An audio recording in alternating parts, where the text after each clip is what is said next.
Capricorn, tignan natin kung ano yung mensahe para sa'yo. Keep in mind na ito ay general reading lamang kaya hindi lahat makaka-relate. Pakilawakan po ang isipan. At kung hindi ka pa nakasubscribe dito sa ating channel, please subscribe and hit the bell button para lagi kang updated every time na meron tayong uploads. Kung nais mo namang mag-avail ang ating private readings, rituals ng ating PR's products, makikita mo yung link sa description box, Tarot Intentions by Aliana Reyes. Click mo lang yan and then mag-direct message ka. Kung wala ka namang Facebook account o kaya naman naka-deactivated ka, pwede kang sa WhatsApp mag-message. Nandyan yung aking WhatsApp number. Tignan natin ano yung mensahe para sa'yo, Capricorn, Sun, Moon, Rising, and Venus.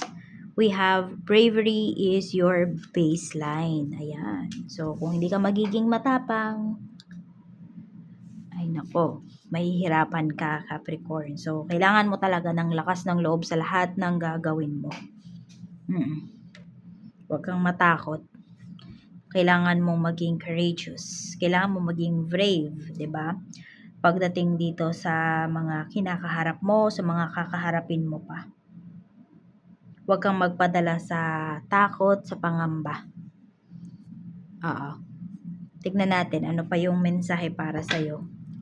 Yung iba sa inyo, nakakakita kayo ng may visions kayo. Okay?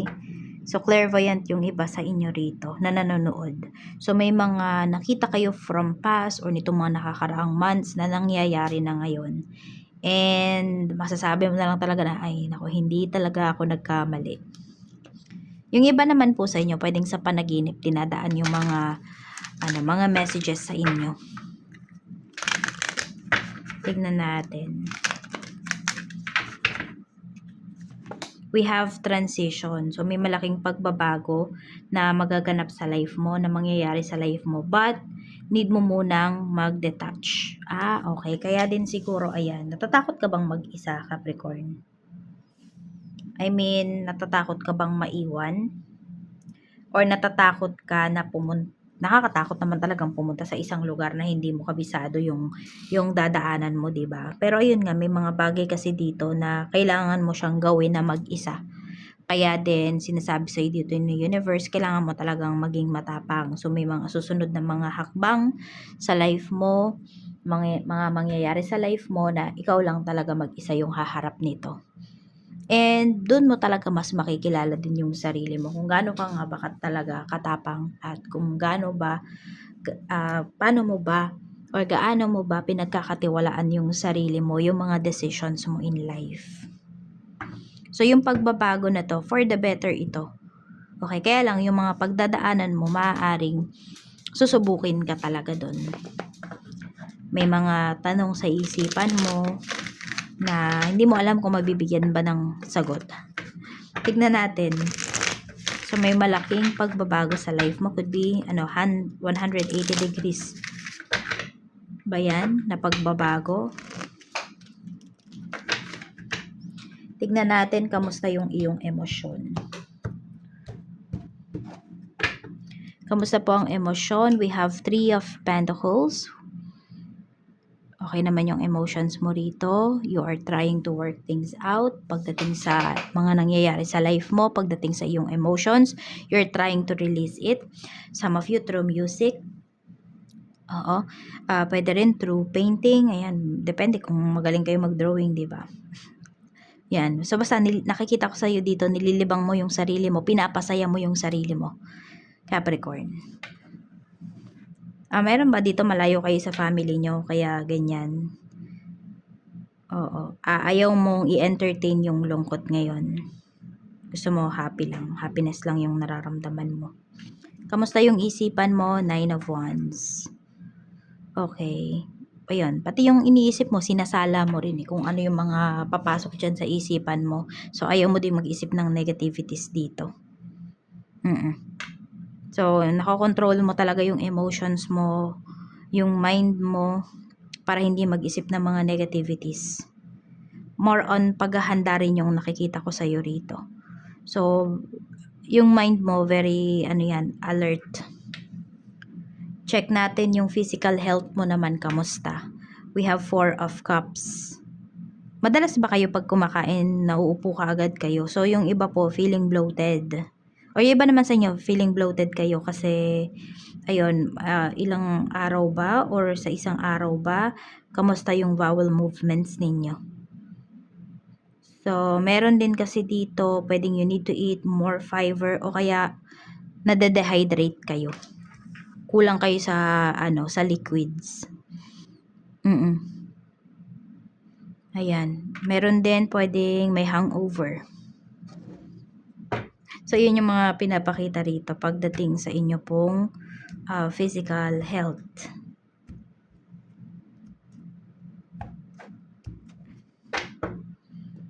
Tingnan pa natin. So, yun, alagaan nyo talaga yun, yung inyong health, no? Kasi, health is wealth. Paulit-ulit niyang sinasabi, palasak yan, pero totoo yan. Check naman natin pagdating sa energy ng mga taong makakasalumuha mo. We have the Empress. Maaalaga yung mga tao na makakasalumuha mo today. Pwede rin na mas mga, pwedeng mas older sa'yo. Mababait din ang pinapakita po dito. And mga confident sa kanilang sarili. Kahit ano pa yung suot ng mga tao na yan, very confident po sila. Kaya nilang dalhin yung kanilang sarili. Mapapahanga ka ng mga tao na makakasalumuha mo. Pwedeng through their beauty, through their own uniqueness. Sa work naman tayo, mayroon tayo ditong Ace of Swords. Meron tayong Five of Swords. May mga tao dito na sinisiraan kapag pagdating sa trabaho. Knight of Wands. 'Di ba? Nakikibagay ka naman sa kanila, pero yun nga, hindi mo sila makasundo, or siguro ayaw ka talaga nilang makasundo, Capricorn. So may nasasabi, meron dito sinisiraan ka. Hindi mo tuloy alam kung saan ka ba lulugar dito sa trabaho mo. Ginagawa mo lang naman yung trabaho mo, yung tama. So baka kasi may mga may mga insecurities talaga sa iyo yung mga coworkers mo. So tignan natin, yan, kung dapat ka pa bang magstay diyan. Okay lang ba na magtiis ka? We have the Magician. So as soon as possible daw, kung kaya mong umalis diyan, umalis ka na. Kasi hindi ka talaga nila ma-appreciate. Pero sasabihin naman ng iba sa'yo, naku, wala po akong pakialam sa kanila. Sige, okay lang yun. Pero, wag mong hahayaan na sige, kung magstay ka dyan, wag mong hahayaan na masira yung mental health mo. Okay? Kasi doon kanila pupunteryahin yung mental health mo. Baka kasi soon, iparinag na nila sa'yo yung mga sinasabi nila against you. Yung mga ayaw nila sa'yo. Alam mo yung lahat napapansin nila. Pero sabi nga pala sa'yo dito, bravery is your baseline. Okay, so yung pag-alis naman, kasi 'di ba, akala natin yung pag-stay lang yung katapangan. Pero hindi natin alam, mas mahirap yung pagbitaw. 'Di ba? Mas may tapang ka na na magagawa. Pero depende rin sa sitwasyon, ha. Pero ayun nga, sinasabi kasi sa inyo dito, ang dami daw opportunities para sa inyo. Ang daming tao dito na makaka-appreciate ng mga ginagawa ninyo, ng skills na mayroon kayo. So, kung hindi mo yan nafe-feel dyan sa current job mo, then maybe it's time para umalis ka. Yun. Pero, ayun, kung kaya mo naman talaga, ayan. So, iba sa inyo kasi pwede nyo naman talagang masopla. Tama ba? Yung mga tao na to, na may sinasabi about sa'yo. Kailangan mo lang silang harapin. Ayan o. Kung may sinasabi sila sa'yo, di may sabihin ka rin sa kanila. Yun lang. Baka sobrang pag-anuhan yan ng away, no? So, kung makakaiwas ka, umiwas ka na lang. Pero kung yan yung lagi mong ginagawa at feeling mo din, Capricorn, hindi na yan healthy para sa'yo, yung iwas ka ng iwas, then, ito, pwedeng makikita nila yung yung best version ng sarili mo pagdating dito sa trabaho. Na kahit sila mapapatanong sila, bakit ba nila yon ginawa sa'yo? Pero ayun lang, wala kasi akong nakikitang growth dito pagdating sa work mo. Lagi siyang nahahadlangan. Kasi nga, yung nandito kasi madaming, hindi lang isa kasi nag-evil eye sa'yo pagdating sa trabaho. Madami. So, nakakailang trabaho ka na ba? Di ka ba nagtatagal sa work mo nitong mga nakakaraang taon? So, yun, laging may naiinggit sa'yo, no? So, you should protect yourself. Oo.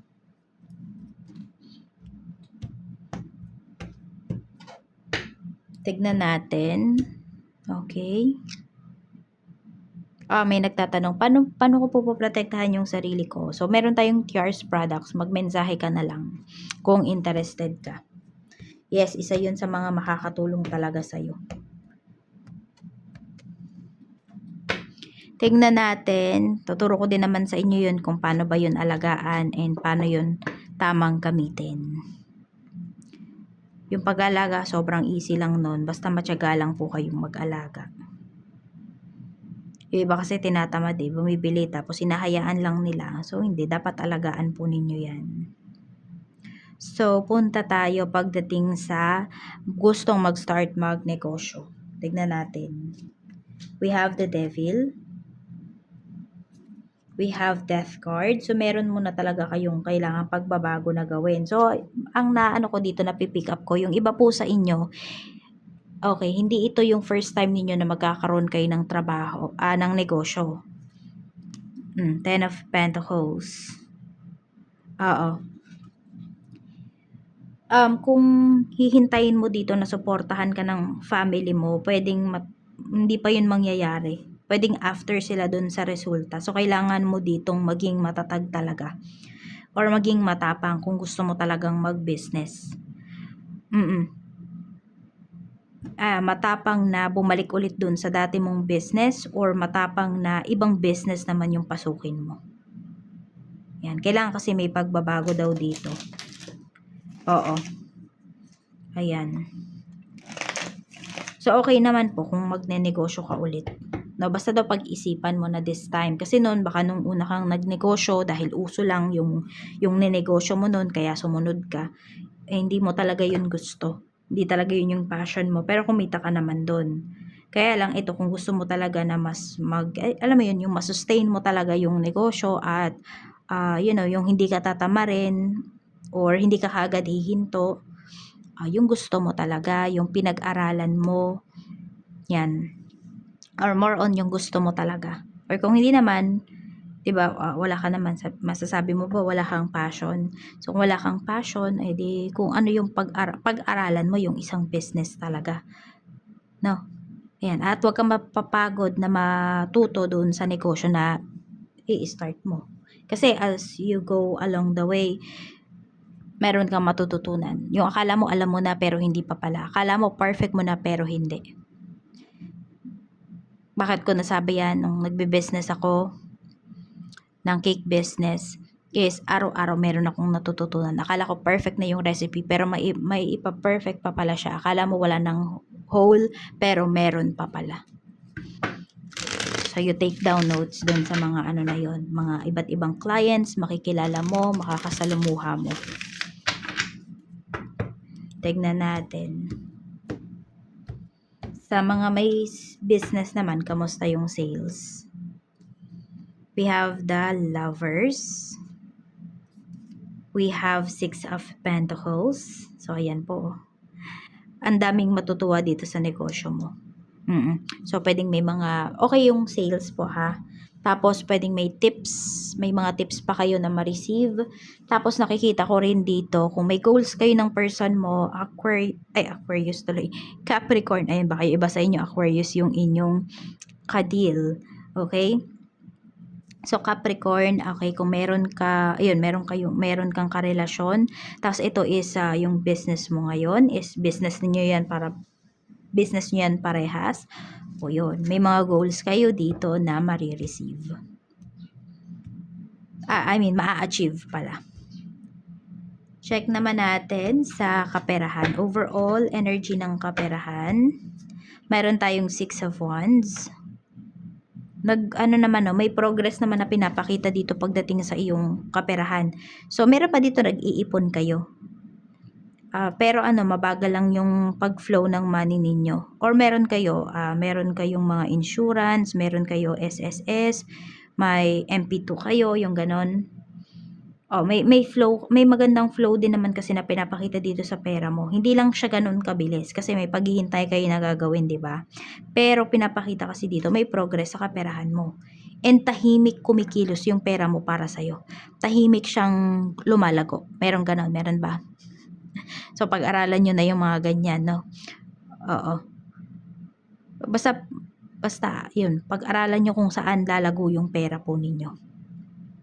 Huwag kayong matakot mag-take ng risk. Tignan natin sa love life naman. Kamusta naman po ang love life ni Capricorn? We have 10 of Swords, Knight of Swords. Meron tayo ditong 7 of Pentacles.